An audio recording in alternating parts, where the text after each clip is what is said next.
Hi, this is Atmir with the US Chartbreakers here at Zach's Traders Cafe for Sunday, the 2nd of July. And it looks like the S&P is aware of the year 3 rule in presidencies, where that's the strongest year in the cycle. And that is what we've got at the moment, even though we have perhaps not a great economic backdrop. Here you can see that the index has gapped up from our previous top of channel target, 4360.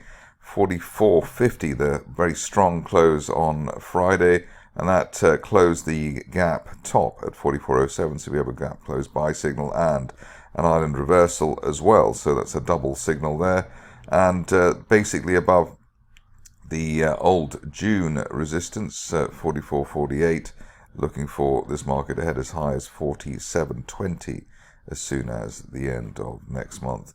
And support likely to come in towards 43.60, maybe lower down to 43.50 at a worst case scenario. Moving on to the stocks, and the first two have fulfilled our targets, our initial targets at least. Aurora hitting the old resistance line projection there from November. That was roughly up to the 290 area above the support of Friday at 271. Looking for as high as $4 by the end of this month, or as soon as the end of this month. Rally started with an unfilled gap to the upside through the 200-day moving average, and that tends to be a decent kind of signal.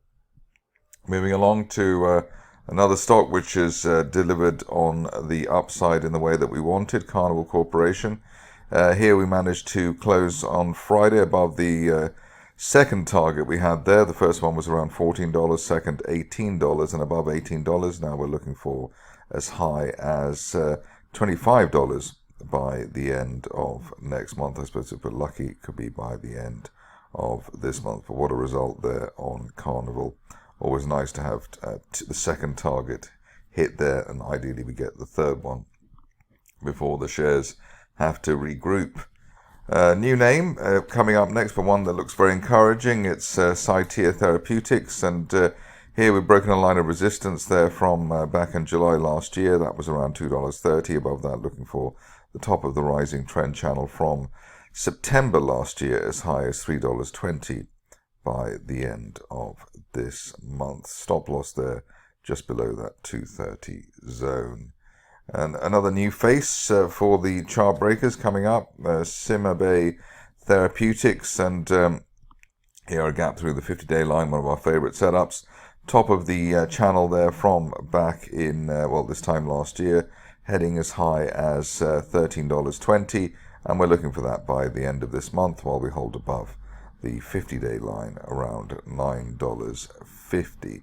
So a nice setup there. Moving along to another new name, and it comes in the form of Friedman. Friedman Industries gap through both the 50 and the 200-day moving average, and recent resistance there from back in April. So we call that around the $11.90 level. Above that, looking for as high as $16 by the end of this month at a September resistance line projection on the top of that broadening triangle from that month. We've had two key unfilled gaps to the upside, both almost the same, in fact, just gapping through the 50 and 200-day lines. The last time was back in December, and that did deliver on the upside, which is valid while we're above 11.90, as I said. Moving on to a stock which has had its ups and downs, let's say. Microvision, we had a massive rally last month, and the shares retraced, I suppose, just over, maybe around 60% of that. And the highlight over the last week is the way that we managed to bounce off the rising 50-day moving average around 380. Above that, looking for the shares to hit the old target there around $5, which hopefully will be a done deal, and then up to the top of that gap down that we had last month at $5.85 by the end of next month. So while we're above 4, really looking for 585 on Microvision. Interesting setup coming up on the Opko Health.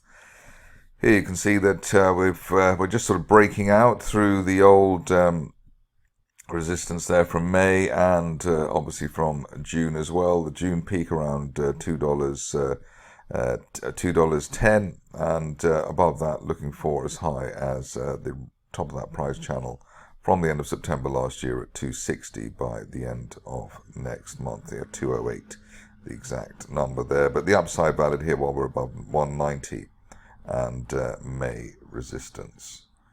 On to a stock which is in the encouraging camp at the moment.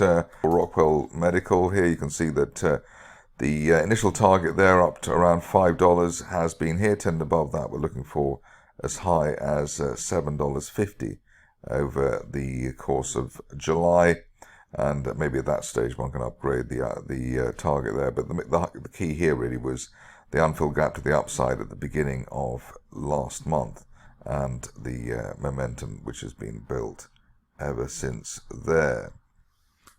Moving on to stock which is looking encouraging in the sense that we've broken a line of resistance from back at the beginning of the year, back in March in fact, and gap through that around $6.50, above $6.50, looking for the top of a rising trend channel from back in June last year up to $9.25, and that could happen as soon as the end of this month. A stock which is in a similar bullish setup is Rackspace. Here we've got a broadening triangle which has been in place since December, top of the triangle heading for $5, and we're expecting $5 while we remain above the old June support there around $2.20, so above $2.20 looking for $5. If you're cautious, to wait for an end of day close through the 200-day line at $2.97, but it looks as though enough has been done here, especially given the way that the 50-day moving average is now rising pretty well. We like the look of the next situation, Savara. Here again, another sort of flip up at the end of the week. A rising trend channel there from September last year, top of the channel around $4.10, and we're looking for that to happen while we're above the $2.80 area, which was the initial 2023 resistance. On to the last three, first one coming up, and here we see Timber Pharmaceuticals. One of those which is also trying to toy with the 200-day moving average at the moment. We gapped up through the 50-day moving average during the early part of June and have held that gap, just waiting for an end-of-day close through $2.50 in the 200-day line to take us up to as high as $4.80 over the next 4 to 6 weeks. On to another winner, at least over the recent past, team. Here we've had a 2-day break of the 200-day moving average, so that's around $7.30. Above that, looking for the top of a broadening triangle from back in basically this time last year, and that's heading for as high as $12.60 over the next 1 to 2 months, maybe a bit sooner than that, given that we've had multiple bounces off neutral RSI 50, which tends to be a decent continuation signal. Finishing off with another sharp gainer, in this case VBI Vaccines, gapping through, or not gapping through actually, but pushing through the 50-day moving average.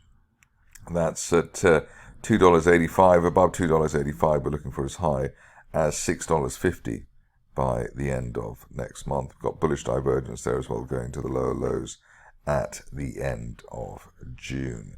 That's it for me today. More updates during the week.